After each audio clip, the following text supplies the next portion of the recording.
Madame la Présidente, Mesdames et Messieurs, chers amis, je regrette de ne pouvoir être parmi vous, car il y a beaucoup à dire et à faire autour du thème qui vous réunit aujourd'hui. La technologie me permet tout de même de vous adresser un message, mais celui-ci sera nécessairement plus court, aussi j'irai à l'essentiel. Si le terme même d'éducation populaire n'est pas toujours bien connu de nos concitoyens, je sais qu'un grand nombre d'entre eux la vivent au quotidien dans les associations, les maisons de quartier, les centres sociaux, les clubs sportifs. Et je m'arrête là car il ne me serait pas possible de dresser une liste exhaustive. J'ai par ailleurs la conviction que l'éducation populaire a de l'avenir. Je constate que la technologie, justement, est une opportunité formidable pour nombre de citoyens d'apprendre, de découvrir, de s'organiser, d'agir ensemble. Je constate aussi que la compétition, de l'école jusqu'à l'emploi, est vécue de manière très ambivalente et qu'à tout le moins, d'autres formes de rapports humains et de rapports au savoir doivent être recherchées. Il y a dans ces évolutions de grande ampleur les ferments d'un nouvel essor, d'une éducation populaire fondée sur l'épanouissement, la coopération, le partage. Cela va dans le sens de la République sociale, cette République sociale que le président de la République lui-même appelle de ses vœux.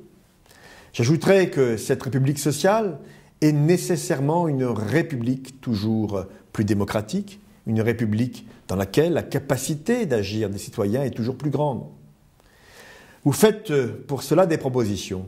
J'adhère à la plupart.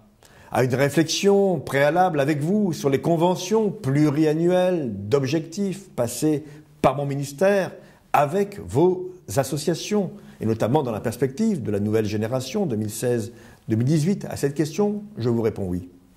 À la valorisation des expérimentations retenues dans le cadre de l'appel à projet éducation populaire, du fonds d'expérimentation pour la jeunesse, je vous dis à nouveau oui. À une cartographie des métiers et des emplois qui se réfèrent à l'éducation populaire, je vous dis encore oui. Je vais d'ailleurs très prochainement demander à Françoise Castex de conduire une mission sur les métiers de l'éducation populaire. Les conclusions de cette mission me seront remises avant l'été 2015. Il y a d'autres propositions que je regarde avec intérêt, mais pour lesquelles il me faut encore un peu de temps et du temps d'analyse. Aller plus loin pour soutenir les expérimentations et les initiatives innovantes du secteur, promouvoir les démarches de recherche-action.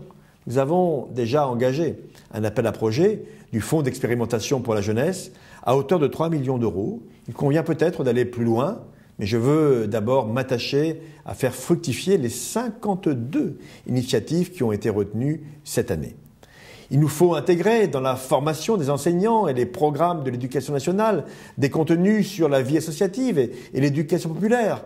L'enjeu, votre enjeu, est d'actualité dans le contexte de la réforme des rythmes éducatifs. Nous y travaillons avec Najat Vallaud-Belkacem pour le déploiement des projets éducatifs de territoire parce qu'ils sont le cadre idéal de recherche de complémentarité entre le temps de l'école et le temps des loisirs éducatifs. Valoriser, autre proposition qui vient de votre secteur, dans les programmes de télévision, des initiatives associatives et l'éducation populaire. C'est un défi, je crois qu'il nous appartient de travailler ensemble, État, associations, pour mieux parler de l'éduc-pop au grand public, trouver des mots simples pour décrire les réponses qu'elle peut apporter, pour dire aussi toute sa modernité dans notre société.